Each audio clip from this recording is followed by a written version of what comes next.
Hi, this is Ross with DIY on the House, and today I'm going to show you how to replace your ABS wheel speed sensor. This is the wheel speed sensor for this GMC Savana 1500. Same wheel speed sensor is used on a variety of GMs. The same exact one, same principle on all of them. Four-wheel drive may be a little bit different, but I'm going to show you how to do it on this two-wheel drive, and I hope it works out for you.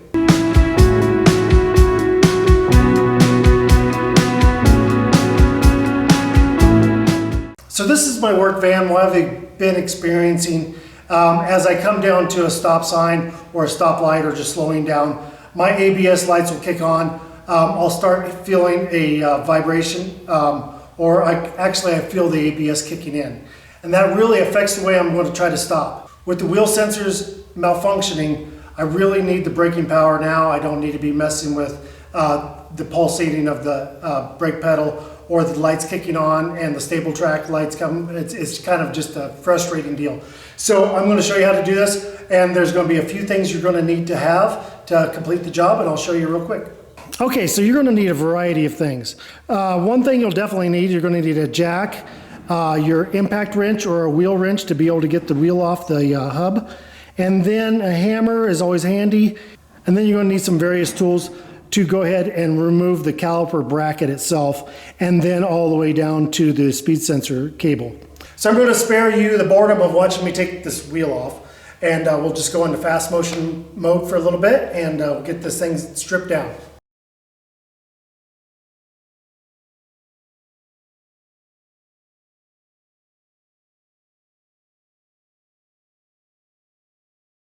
Okay, so now that we have the wheel off, what I'm going to do is I'm going to need to be able to get to the bolts on the back of the caliper. I'm not taking the caliper off itself, I'm taking the bracket and the whole assembly off. I'm not doing it all separately, so I have to put it all back together.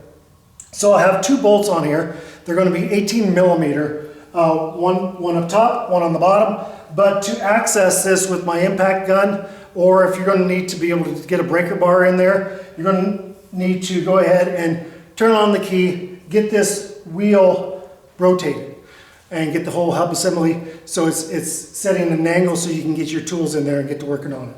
Once we're past that point, it's all just piece of cake. Now that I've got it turned, I can get to these two bolts, no problem. And so I'm going to pull up my 18 millimeter. That's specifically for this vehicle. Like I said, all vehicles are going to be different. You're going to need a different socket, no doubt. It's going to be a millimeter. So you'll just find the appropriate one. And like I said, you will probably need a breaker bar for this. My impact wrench should be able to take this off. Okay, now that we have our two bolts off for the caliper bracket itself, we're going to set those aside. I like to just, if we've got a little hubcap to put things, that's a great place to put everything to keep it all organized. Now that I've got all my other tools brought in, I'm just going to go ahead and take my bucket. It's just a half a bucket. I'm going to take my caliper assembly off, set that to the side, and I'm just going to balance that on that bucket so I don't stress out any of the lines. So on a GM rotor, you're going to have a torque screw in that, and that's going to be a T30 on this particular one. I'm just going to take that off. It's not overly tight, so we're just going to take that, put our screw in our bucket, and take our rotor off, and that's going to expose the ABS line. I'm going to go ahead and rotate this back again so you'll be able to see it and watch what needs to be done. Okay, now that I have this exposed, this location right here is the ABS speed sensor. And what I'm going to do, I'll just take my brake cleaner. I'm going to clean this area up. You want to make sure that there isn't any debris around left. So when you take this apart, nothing's going to go into the hub. We're going to go ahead and clean some stuff off here. Make sure we have a good workspace.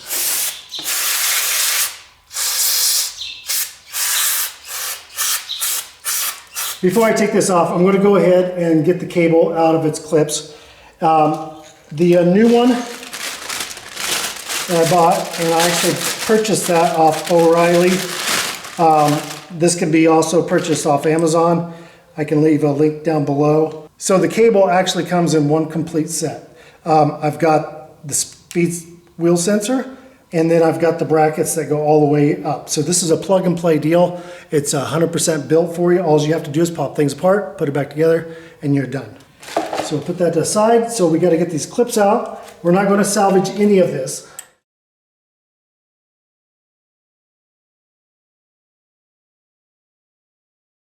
Okay, that's off. So the first one's free. Now the rest of these are going to be the push-in style. And we're just going to, if they don't come out and they break, that's fine too. I'm just going to go ahead. See, that one broke right there. And this one, if it breaks as well, it's okay. All right.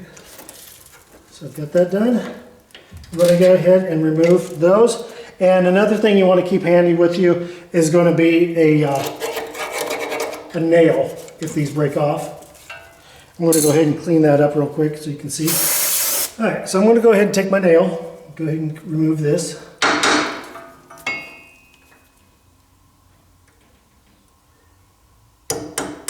Let that fall on through. That one's already gone. So the last one we have is for the plug-in itself. I'm going to go ahead and unplug that from the harness. And I'm going to go ahead and get that pried out. And then that cable will be free. And that's it. So now I have the cable here and that exact replica of the one I purchased. All right, so now that I'm down to the last part here, I'm going to take my, it's a metric Allen wrench. I'm using the number 5. So that's what I got, is a hex head screw. The new one did come with a brand new screw, so we're going to go ahead and discard that, put that to the side, since we won't need it anymore. And take my pliers, and I'm just going to wiggle this out, and it come right out. There's no big deal. So now, I kind of just feed him out of here, just like that. Here's the old speed sensor harness. That's going to go away. All right, so now I got that gone. I'm going to go ahead and clean up this area here with my microfiber. There's just a lot of grease here. I'm also going to go into the speed sensor port, get that cleaned up as well in there. There's a lot of grease in there.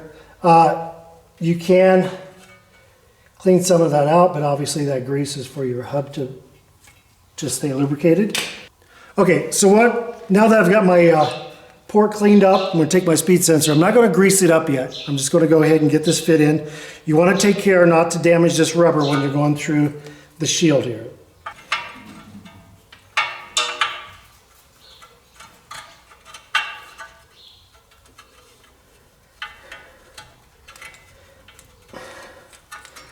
Okay,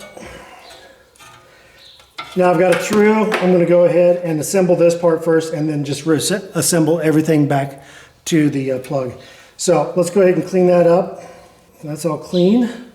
So this is where I'm going to go ahead and apply a little bit of the grease. I'm going to coat that O-ring, and now I'm going to just go plug it in.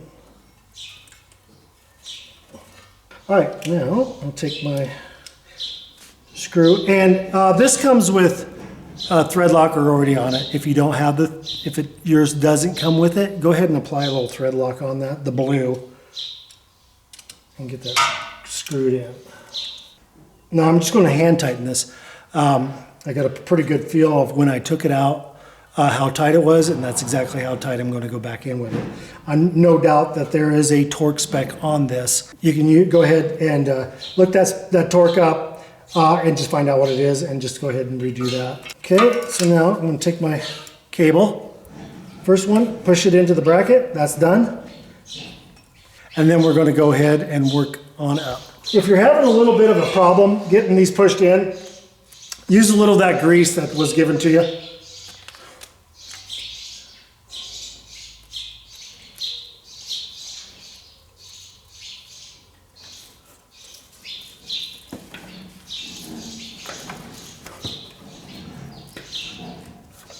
Okay, and now for the last one. I didn't take the plastic out of that, so I need to pop that out itself.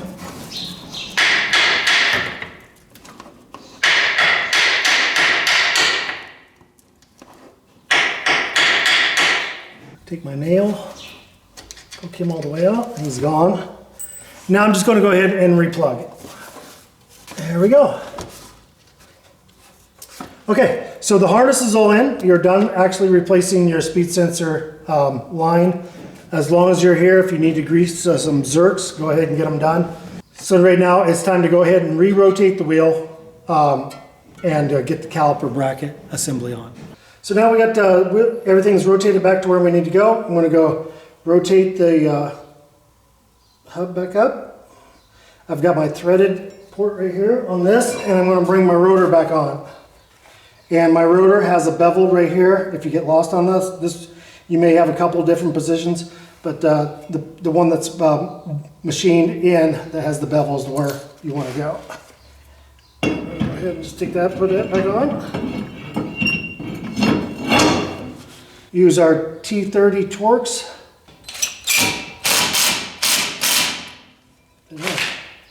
So that's done. So now we want to do the caliper bracket. We've got our bolts for that, and again these were 18 millimeter. I'm going to take my thread lock, and I'm going to use blue, so in case I need to take this back apart and to replace the rotor down the road. So I run this van usually about 50 to 100 miles a day. All right, so let's go ahead and get this assembly up.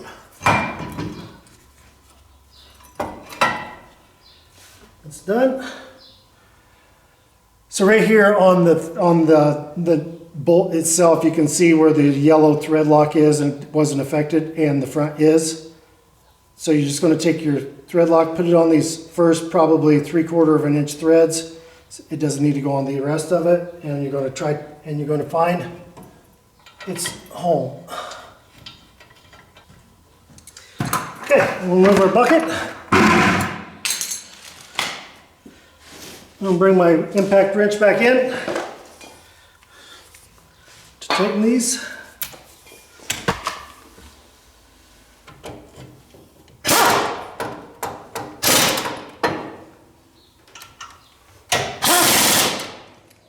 Okay, now that those are nice and snug, you're going to want to go ahead and torque this.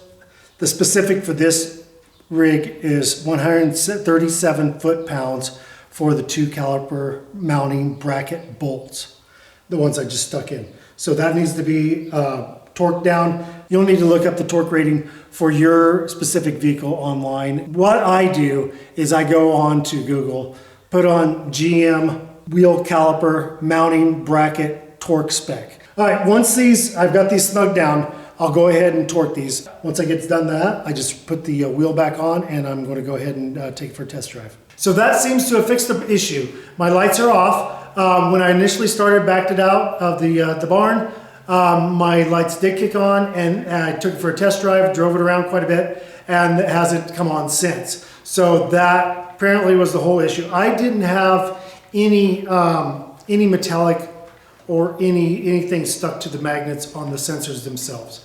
I know that's an issue as far as on a lot of other videos, cleaning them off, and I can see that if the hub assembly is starting to go bad, or if it's drying up, if it's been submerged underwater and it's starting to deteriorate, that you could start having some metallic particles get stuck to the sensor itself. And that wasn't my case. Everything's in good shape. We're in Arizona, so it's a very dry climate.